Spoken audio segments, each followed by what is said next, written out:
crafty babes. I want to show you a little bit inside of my planner. This is my action planner for 2023.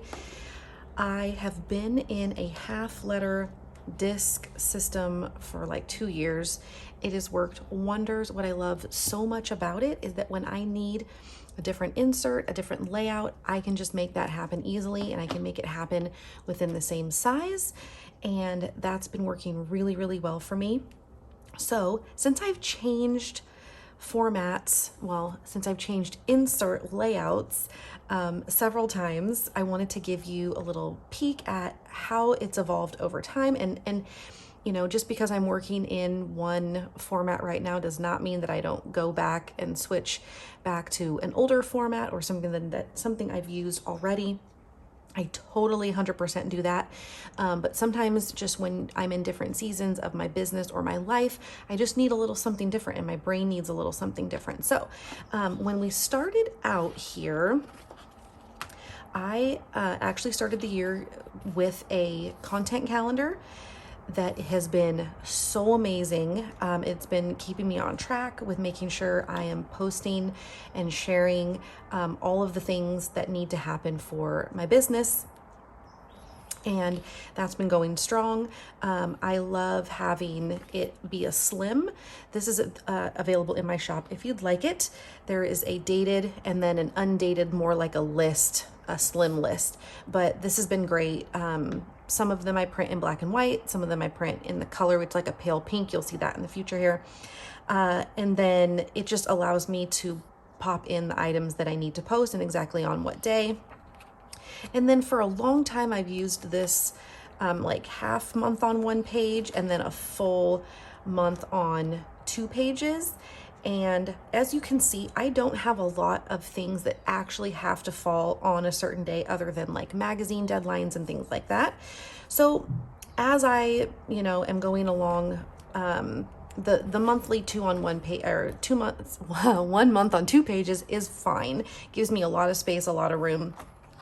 And then this is one of my designs that is like a little bit of a hodgepodge of a bunch of different kinds of inserts that I've gotten from other people, that I've had made, that I've made myself. And this is when I need a lot of different categories for a lot of different things that are going on, and when I need a lot of room. Now, when I am going throughout my day, my planner is usually folded in half because I've got my fringe notebook and my action planner, and they usually sit side by side, and then I can pop my laptop on top of them or have them both next to me. I do not live my life with my planner open. So having the 2-page spread for the week, I will lose things. I will usually keep my list open this way where all my main lists are going to be, and then I end up forgetting about this whole side. And so I was thinking of how to get 1 week on 1 page. I did start by just kind of eliminating printing this whole side and just going with some different category lists on this end or on this side. And I did that for a few weeks in January. In February, actually, I've already put those. Oh, no, I didn't. Okay. So, and again, with the content calendar here for February, but also I kind of just needed a dump of a list. So I ended up throwing in a couple of times this combination, which is the left side where it has the calendar. It has a couple of categories for myself plus habits, and then just a big long list of things to do. So this combination worked well. As you can see, I didn't fill out a ton of things, but sometimes I just don't have calendar items. So we're getting to where I'm, obviously going to need less calendar space. For now, this was just one combination I used, and then always with the content calendar kind of just lives, and it just gets popped into each week. The February, full calendar totally worked. And then this is another couple of blanks that I ended up not using. In March, I did the full month. I think I've already put March away. Let me see if I have For March, I mostly made lists on my 1 second, sorry, getting all my things back so I can show you. I meant to do this before. I just made these big lists on the slim vertical blank list that's in my shop. I did that for multiple weeks. And then again, with kind of pairing it with this left side where I can track maybe energy or my different things. And again, when I use, as you can see, I don't end up going back to the left side. It's like everything really needs to be just condensed to one side. And so that's what's kind of happening here in April. As I move forward through April, what I made for myself was a month on one page with grids so that I had some good lines. The spacing is totally fine. I can write in a regular size with this spacing. It allowed me to keep the 1 month on the left because I just don't refer to it as much, but it is nice to not have to flip back to see a calendar or a monthly view. So having it just on the left side means that I can keep all of the important things that I need to be focusing on this side and just be able to, like, at a glance go, oh yeah, that's, you know, this day. So what I've been doing for April so far, I mean, I realize it's like the second week, but we're getting good, is I obviously have my content calendar here, which needs to continue to be filled out. And then for the first week, you can see the difference here. So the first week I made this one, which has a little focus area right here that was supposed to be for like maybe 3 things that week. But when I make my weekly lists, everything is important and I can't just pick 3 things that have to be done. Everything on this list has to be done. So I figured that didn't really work as well. Oh, and let me show you kind of how I decorated that one. So I say decorate and I just mean I use color codes and or like I have these indicators on my routine stamp, which is in my shop as well. So I have these little indicators that I can use for like a different shape means something, which is, you know, totally cool, totally worked. That's why I make on this list, I make it on the vertical slim list as well, is I give you 2 columns. I'm on the vertical list, I make 2 columns. So one's for the checklist, but one could be, I leave it blank sometimes, most of the time, but it is there to add indicators if you need that. So I did that on this full sheet as well. And then, you know, maybe here I was like, I don't know what to do. So I just did the little legend to tell what the different shapes were. And then just a small calendar for things I needed to do. There are things that do happen on a day, and I don't necessarily put due dates here. I just put things that have a scheduled time. So a meeting or a phone call or an appointment or something. So I tried the same thing the following week and used some of these small indicators. I just used a Tombow marker. I just used the end of this one to make the little squares.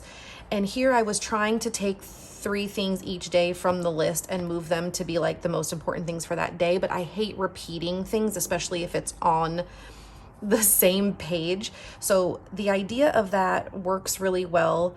But in reality, I can't use the calendar for items to do. It just doesn't make sense when my big list is sitting here. So I made a small fix to that, which was to shrink up the calendar and make it 3 rows instead of 4. And then that way, if I never have more than 1 thing to do, like as far as an appointment or a meeting or anything during the day or on any day. And so I could easily just do one thing, like one event. Like Monday was Kelly Bang's release. I had a call with Jen. Actually, we were scheduled that, but we always have a call every other Monday. And then on the very top one, I put 10 on 10 because that was kind of like an all day thing. So if it's an all day thing, I could use that top row, and then, you know, just fill in a couple extra things. So I'm just giving myself an opportunity to do that. The other thing I did was I made one smaller list and then one big list. So this is always going to be retro hip stuff. This is always going to be things for the magazine, for the business, for the membership, for all of those things combined. And then I could use, and I've done this in the past, is like break down the different types of things within the business. So usually I have a color code for anything membership related, for posting to Instagram, for sending an email to my email list, or for just regular like shop tasks or magazine tasks. So that's like 5 things. So I could easily color code or shape code for all of those if I needed to kind of like break down those into categories a little more. So sometimes a big list will kind of like, I don't even know where to start on a list like this, you know, so having the indicators could prompt me to like, okay, I need to handle this first or this first. So that could work. And then the other smaller thing, the smaller list here, for me right now, I'm using it for home tasks because I tend to just have a lot of those at this time. And so here's how we're breaking down. I'm going to take this off for just a sec. Here's how we're breaking down this new format for right now. So the week, we're gonna, you're gonna see the week or the day numbers here, and then potentially 2 to 3 things on the list. And on my tracker here, well, on the calendar, I'm using this as a tracker. So this V is for vitamins, T is for tracking my food, and W is for a walk or workout. So that way it's just easy for me. Those are 3 things I'm focusing on right now. And that way I can just check them off. And using the color code kind of makes it feel like it's a little bit separate from the things on the calendar. I could have taken a ruler and like made my line a little bit darker to kind of separate those 2 things, but it's totally fine. These are things I'm kind of like, as I go, figuring it out. And then for my home list, I've got things, and for my retro hip list, I've got things. And like I said, I could easily, you know, like categorize down with a shape or a color or something, but that is how I'm using things going forward. I typically prefer to just have everything kind of neutral and gray, and then that way I feel the freedom to do a color code that doesn't clash with, like, here I use like a peachy color. I use this 850 for this color, and it's not like I don't like the color, but now I feel like if I go to color code things in all my regular category colors, that it feels like it clashes. So going forward, I am definitely going to do the neutral, like for the headers and for all these neutral things. And then that way I feel like I can come in here with like the colors that I typically use. I usually am like yellow for memberships, teal for the magazine, stuff like that. So I typically have a legend that I use that would totally fit in a situation like this. So this is how we're doing things right now. And that way, if I do have it open like this, I can still see my monthly at a glance, but most of the time I've got my content calendar here in the front and my weekly, everyday need to be, you know, checking things off and seeing what's next on the list. And I'm loving it. I'm loving it a lot. And I've got already those things already set up, like in here. Of course, I don't have anything filled out, but that's actually on my list for this week, is to get May and June squared away. Not content so much, but definitely all of my calendar items, because I've got some things going on this summer. Of course, I personally like to make things for myself that work for what I need, instead of trying to fit my needs into an insert that someone else has created for someone else's needs. Since I have the capability of doing that, it just feels better for me to be able to make what I need in that season. Plus, it's really fun for me. I actually really love creating worksheets and inserts and fill out stuff. So yeah, this is in my shop. The content calendar is in my shop, and the plain blank one is in my shop as well. So these are, along with other digital things that I sell. So that's that. hope you enjoy. I hope you get some inspiration. Anyway, let me know if you have questions, and thank you so much for watching, and I'll talk to you guys soon. Bye.